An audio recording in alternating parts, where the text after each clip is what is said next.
Gadis barbar pilihan Ustadz tampan. Bab 196. Hawa tidak menatap tunangannya melainkan cincin di jarinya yang Adam berikan. Kata sahabatku yaitu Maryam, dia selalu melihat kamu dan Dokter Syera bersama. Bahkan, mengobrol dengan sangat dekat. Dan beberapa kali pergi berdua dalam satu mobil entah pergi kemana. Adam terlihat terkejut mendengarnya. Hawa, kamu pasti telah salah paham. Kami berdua tidak ada hubungan apapun, sungguh. Katakan alasan mengapa kalian bisa sedekat itu. Saat aku menjadi santiwati pun kalian bahkan menjaga jarak, tapi kenapa beberapa minggu ini kalian begitu dekat? Katakan Mas, aku butuh kepastian. Adam akhirnya jujur. Kamu tahu kan Mas tidak memiliki orang tua. Mas dibesarkan di pesantren dan mengabdikan hidup Mas di tempat ini karena Mas bisa seperti ini berkat keluarga dari Al-Husain. Dia menghela nafas berat. Sampai Mas bertemu dengan ibu dari Dokter Syera yang menderita kanker hati. Ibunya meminta Mas untuk menikah dengan putrinya sebab waktunya tidak lama lagi. Mas menolak pada awal. Setelah itu Mas menerimanya. Potong Hawa meremas kuat kedua tangannya. Allah semenyakitkan ini kah berharap pada hambamu yang satu ini? Hati Mas hanya untuk kamu, Hawa. Mas terpaksa berpura-pura menerima Syera di depan ibunya, hanya berpura-pura demi membuat ibunya bahagia. Setiap seminggu sekali kami berdua harus menjenguk beliau, dengan berpura-pura menjadi orang yang saling mencintai. Di akhir kalimat suara Adam menjadi amat pelan. Dia benar-benar takut melukai tunangannya. Walaupun nyatanya dia telah melukai hatinya. Kamu harus tegas Mas. Maaf tapi aku tidak mau masuk ke dalam drama ini. Aku ingin segera menikahiku secepatnya sebab kuliahku sekarang bisa aku atasi. Aku mengajukan kamu satu pilihan. Mas masih ingin menjadi kekasih pura-pura Dokter Syera atau menikah denganku seperti yang Mas Adam inginkan? Jika Mas pilih aku, akhiri drama ini. Hawa, ini pilihan yang su. Hawa menggeleng tegas. Lelaki harus tegas Mas. Walaupun niat Mas baik, tapi kebaikan Mas membuatku terluka karena aku tunangannya Mas. Aku tidak rela dari kepura-puraan Mas menjadi menikmatinya. Apalagi jika sampai ibunya Dokter Syera memberikan wasiat, menyuruh Mas menikahinya. Pilih aku, katakan yang sejujurnya pada ibu Dokter Syera. Jika Mas pilih Dokter Syera, lepaskan aku. Aku siap mengembalikan cincin pertunanganku. Kedua tangan Hawa terkepal kuat. Dia berusaha untuk tetap tegar. Mas pilih kamu Hawa. Mas hanya cintanya sama kamu, jawab Adam dengan sorot lembutnya. Tidak dipungkiri hati Hawa lega mendengarnya. Bagaimanapun dia mencintai pria ini sudah dari lama. Bahagia, tentu saja. Kalau gitu katakan yang sejujurnya pada ibu dari Dokter Syera besok pagi, Mas. Jika kalian berdua tidak memiliki hubungan apapun, semua ini hanya pura-pura saja. Atau aku harus ikut sebagai tunangan Mas. Kasih Mas waktu seminggu, Hawa, Mas mohon. Ibu Syera benar-benar lagi drop, dia akan semakin drop jika menerima fakta dia telah dibohongi. Lihat sekarang, tunangannya ini kembali ragu. Hawa menatap tak percaya pada pria jangkung di depannya ini. Jika Mas bakalan tahu akhirnya seperti apa, kenapa Mas berpura-pura menjadi kekasih Dokter Syera sejak awal? Lihat sekarang, Mas malah nggak sanggup mengatakan kebenaran pada orang yang sudah Mas bohongi. Aku maunya besok, aku tidak mau ditunda Mas. Lebih cepat lebih baik.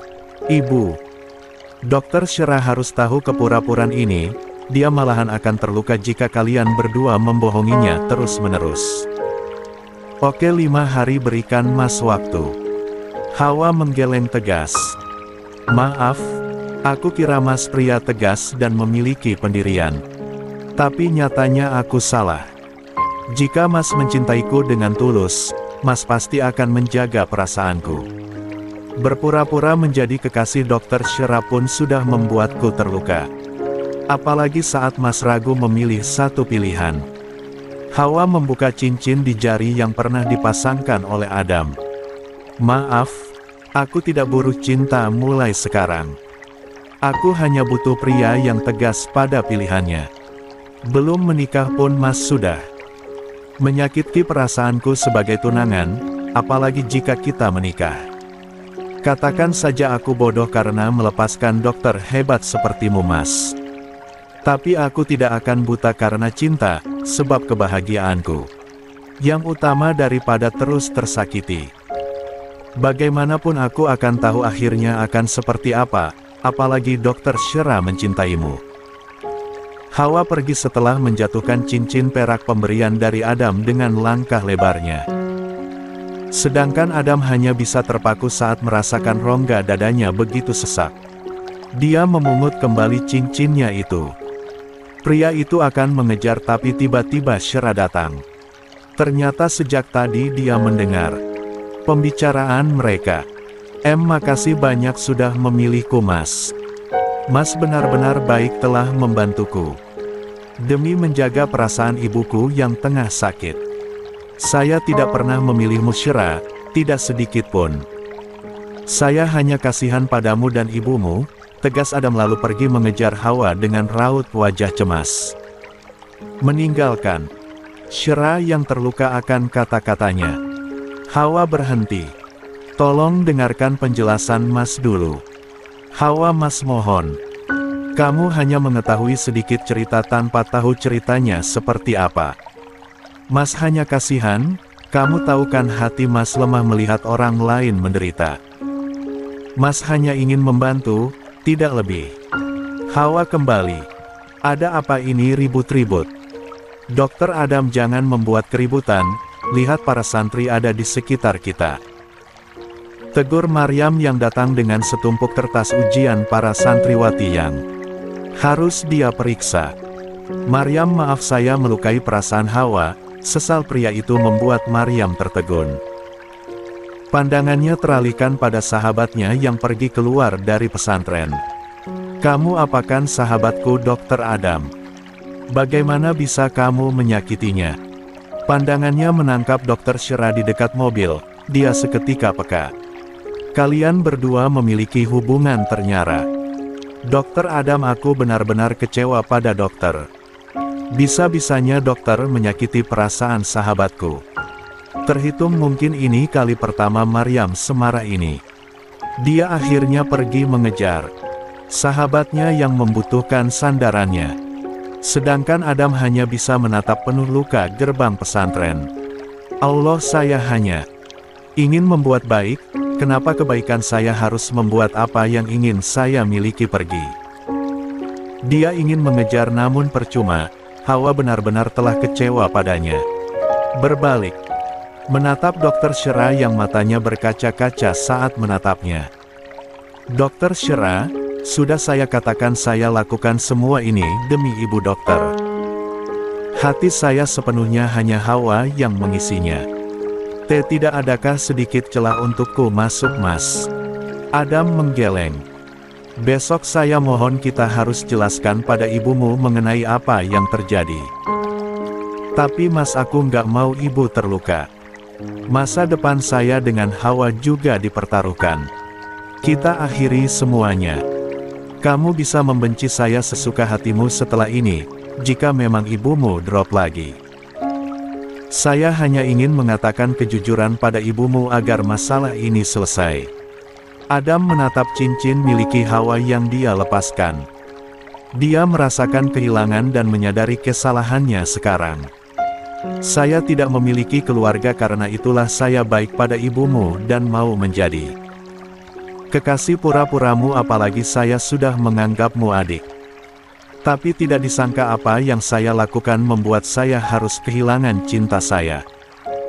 Jika harus memilih, tentu saja saya memilih cinta. Maaf, Sebab selama ini saya ingin menciptakan keluarga yang utuh dengan cinta pertama saya. Syirah hanya bisa menangis melihat kepergian Adam yang masuk ke dalam UKS. Hubungan mereka padahal seminggu ini begitu dekat, dia kira Adam akan berpaling darinya, tapi pria itu masih mencintai Hawa. Sebenarnya apa yang ada di dalam diri Hawa? Kenapa sesulit itu untukku merebut hatimu? Allah, cinta sepihak ini benar-benar menyiksaku. Setelah sehari dirawat, kini Hasan dan Hussein bisa dipulangkan dari rumah sakit. Hussein sejak awal tidak menunjukkan gejala trauma, anak itu langsung ceria seperti biasa. Tapi Hasan berbeda, dia yang selalu diam semakin pendiam. Dan masih ingin berada dalam gendongan Yulia walaupun sesekali dia nyaman di gendongan Ikram. Dengan menggunakan mobil pesantren mereka pergi dari rumah sakit. Abi Laksa mendapatkan undangan ceramah di sebuah majelis, dan dia terpaksa harus pergi diantar oleh Gus Hilmi. Orang-orang di keluarga suaminya juga kembali ke pesantren, kini tinggal tersisa Ikram, Yulia dan kedua anaknya di rumah sederhana mereka. Kami berdua juga pergi ya Dek, pamit Aisyah memeluk erat tubuh sang adik. Iya Kak. Makasih banyak udah jenguk kedua anak-anakku. Dan makasih juga untuk si kecil Azura yang main sama Hussein tadi. Yulia menarik pipi cubi anak perempuan yang hanya berbeda beberapa bulan saja dari kedua anaknya. Sama-sama. Ustaz Ikram tolong jagain adekku dan keponakanku ya. Aisyah berucap. Ikram hanya mengangguk sebab dia tengah mengendong Hussein yang ingin turun. Semangat sahabatku, ujar Rafael pada Ikram, lalu memberikan Azura yang tengah ngendot pada Aisyah. Dia naik ke motor bernarna Rembo kesayangannya dari almarhum abahnya. Sampai sekarang pun Rafael masih mempertahankan motor legendarisnya yang mirip motor Tok Dalang di animasi Upin dan Ipin. Kami pamit. Assalamualaikum warahmatullahi wabarakatuh. Waalaikumsalam warahmatullahi wabarakatuh. Aku kagum pada Kak Rafael yang bisa menerima kekurangan Kak Aisyah. Bisa saja dia berpoligami dengan alasan ingin mempunyai keturunan, tapi karena tidak ingin menyakiti perasaan kakakku, Kak Rafael memilih mengadopsi anak dari panti, ucap Yulia berjalan masuk ke rumah sambil mendekap tubuh Hasan. Mas juga menerimamu apa adanya. Jangan mengagumi pria selain Mas cemburu, sayang.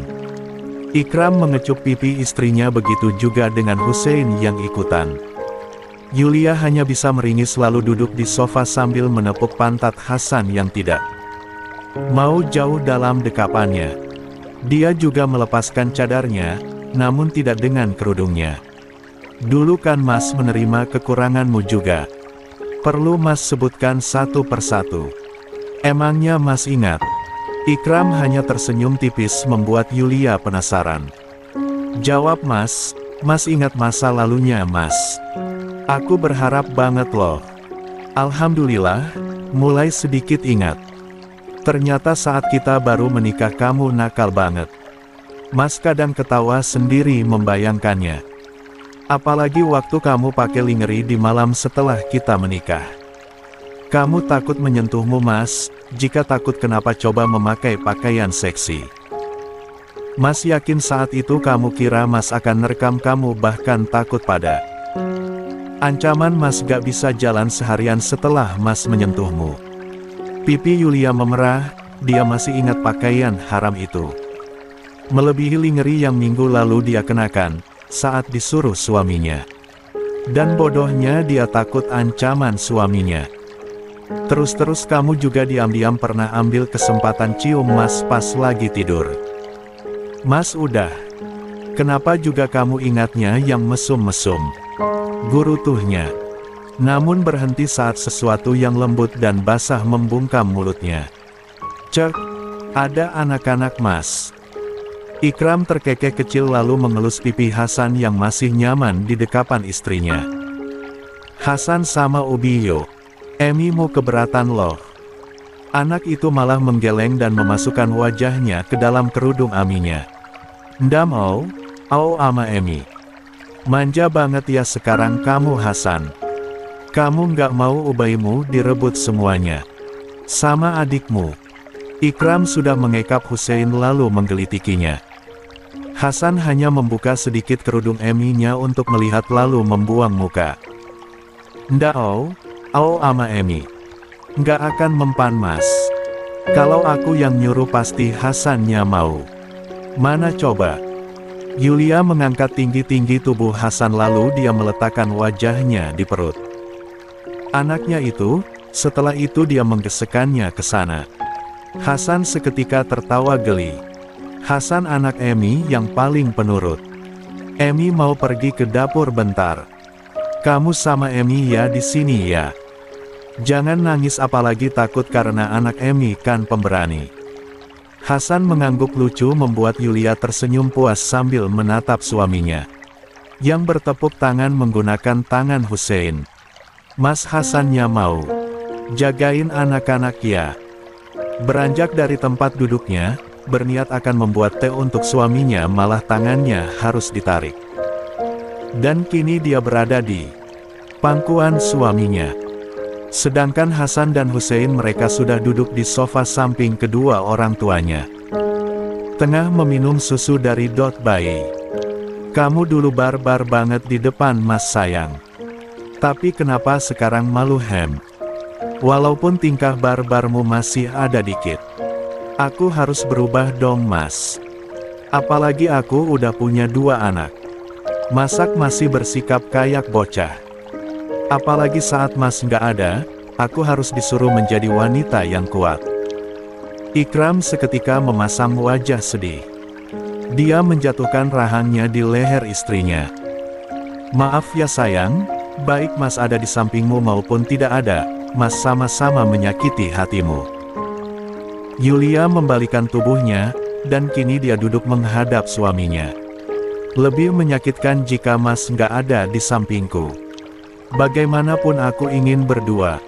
Membesarkan Hasan dan Hussein.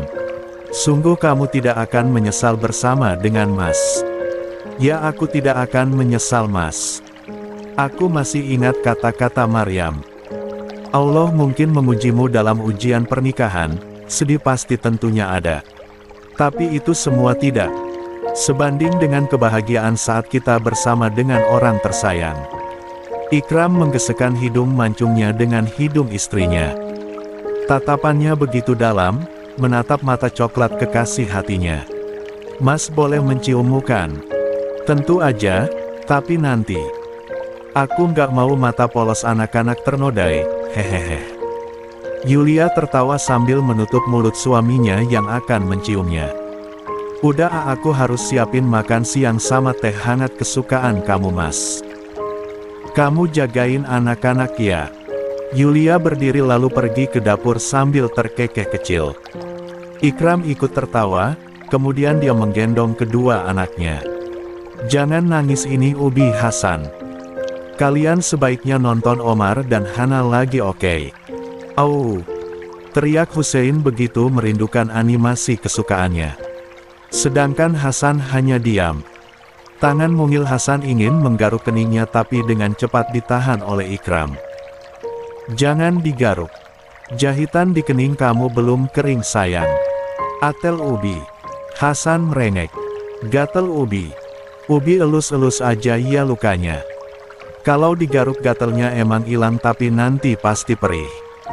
Sedangkan Hussein hanya bisa cemberut melihat Ubinya begitu perhatian pada Hasan. Ubi ucen uga atel. Ubi Hussein juga gatel. Hussein juga gatel. Di bagian mana sayang? Hussein menunjukkan pipinya membuat Ikram tertawa geli. Kamu cemburu ya Abi usapin. Kening abangmu. Jangan cemburu sayang, abangmu kan lagi sakit. Tidak mau anak keduanya ini kesal, Ikram mengusap pipi Hussein menggunakan tangan kirinya sedangkan tangan satunya lagi mengelus kening Hasan yang begitu menikmati. Elusannya. Henanhek. Tring. Barat cantik, aku membaca berita dan mendapatkan kabar jika Hasan dan Hussein diculik. Bagaimana keadaan mereka dan kamu sekarang? Yulia menatap pesan di layar ponselnya. Terlihat sahabat prianya lah yang menghubunginya. Jangan khawatir Bara, aku dan anak-anak sekarang baik-baik saja. Orang yang menculik mereka telah dipenjara walaupun masih dalam proses persidangan. Tiba-tiba saja panggilan telepon dari Bara terlihat. Dia seketika menerimanya. Syukurlah kamu dan anak-anakmu baik-baik saja. Maaf tidak datang ke rumahmu soalnya aku udah berada di New York sekarang. Yulia menatap nomor kontak Bara yang ternyata berbeda. Dia memang memiliki dua kontrak pria ini. Nomor Indonesia dan nomor luar negeri. Kapan kamu pergi ke New York?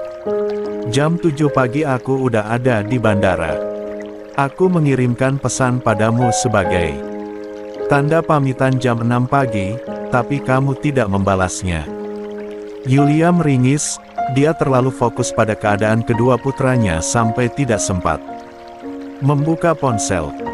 Dan baru sekarang dia bisa memegang ponselnya. Aku berdoa semoga kalian bertiga sehat selalu. Sepertinya kamu harus tahu. Cantik.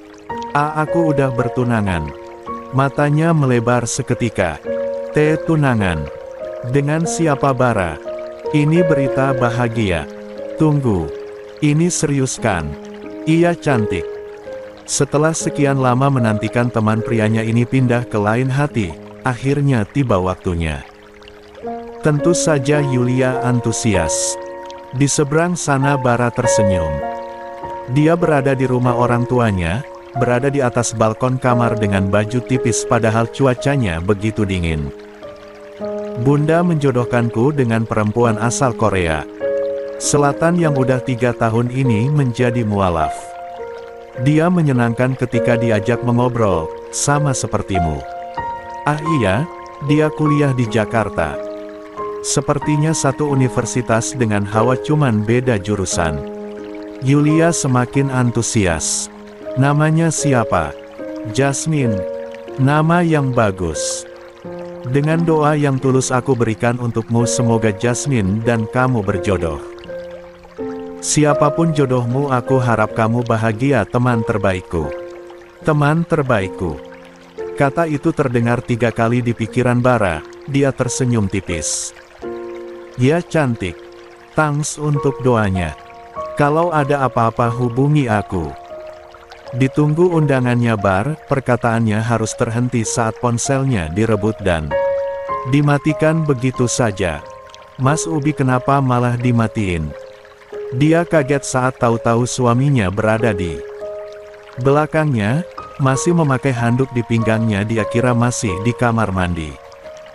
Sudah Mas bilang jangan hubungi Bara lagi. Kenapa kamu melanggar?